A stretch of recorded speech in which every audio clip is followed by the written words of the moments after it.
झील प्रथमे सकाळ उठला पर सागु चूड़ा गुंडरू गोटे चामच फॉर्मूला मिल्क गोटे चामच टेस्ट पे ऐड करी ताको खाइबा को देली। देखि पारुथिबे से सबू आराम से खाइदेला।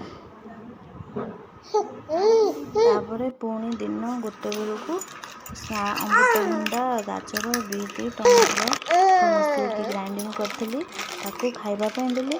ताको खाइलानी हेले 2 थर 3 थर खाइला परे ताको सब फोपाड़ी लास्ट को टिके थिला ताको खाइदेला। तापरे पुणी 4टा बेलू सेव सिजा ग्राइंडिंग कर रखी ताको देली से ताको आराम से खाई दिए। पुणी राति 9टा बेलू सेरेलाक आ फॉर्मूला मिल्क फ्लेवर पे ऐड करी ताको खाइबापी देली गोलिकी। से निदरे शोइथिला हेले ताको सब खाइदेला। जदि भिडियोटी आपण मानक भल लगी प्लीज़ लाइक शेयर सब्सक्राइब करने को भूलिएनि।